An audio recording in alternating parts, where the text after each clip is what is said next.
So here is my completed 8-measure exercise. Let's take a listen.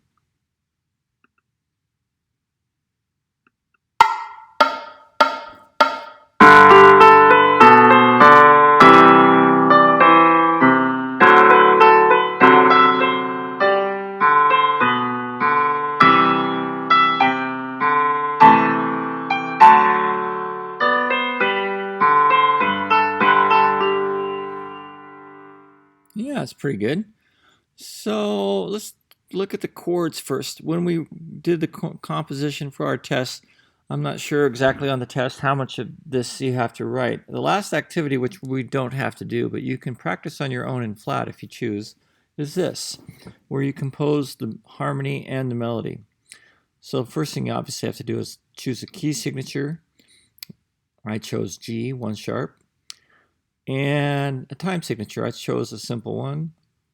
And the assignment asks you to use block chords and arpeggios in your harmony and create a melody that uses chord tones, passing tones, neighbor tones, upper and lower, which is pretty much all there is to writing music.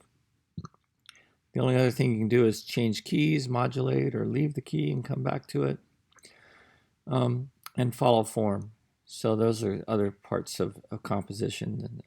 There's different types of form we have: sonata, rondo, blues, 32, 16 bar, 8 bar. Then you have 32 bar standard jazz form, pop form. Anyway, there's a lot of forms to learn too. So let's take a look. So we got the 1 chord, the G, and then we went to the 4. And then we had an inversion, a 6/4. So this is part of your test too. So make sure you know your inversions.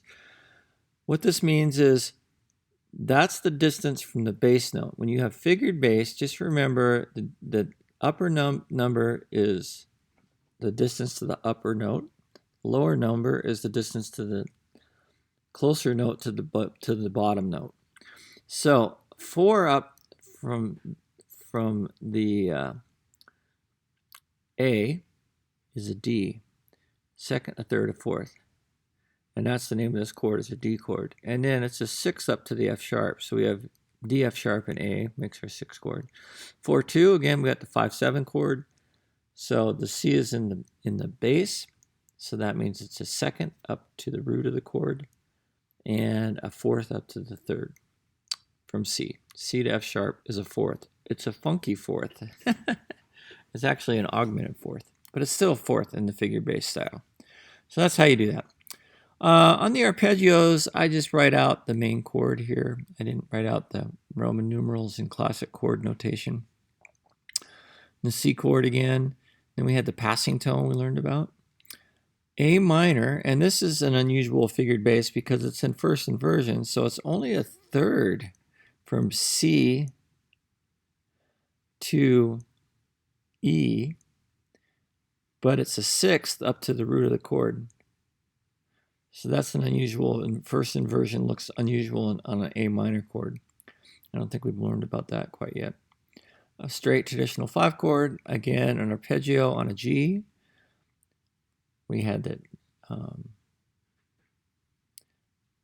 B, the G, the D, and the G, and then we landed on a traditional strong cadence, which is a 1/5 1. So there's no B in this chord. There is in the melody right there, passing tone. And then if you just look through, you can see the passing tones. There's a passing tone here on the A and C. And D is a passing tone. We got a B as a passing tone, another B, and an E as an upper neighbor tone. We got the C, D, passing tone on the C, E. No, nothing there. That's all in the chord. A minor. A is in the A minor. G is technically it's a lower neighbor tone, but I think of it as part of the A minor 7 chord. So maybe this is really an A minor 7 if you include the melody note. Either answer on your test would be acceptable. D, you got the A in there, so there's no passing tones. C is a passing tone to the B, upper neighbor tone to the B, lower neighbor tone, back to the B, passing tone, going to the G. All right, well, that's it. Enjoy writing your own music. If you want to really reinstall these ideas into your musical skills, go ahead and write your own composition in flat using these techniques.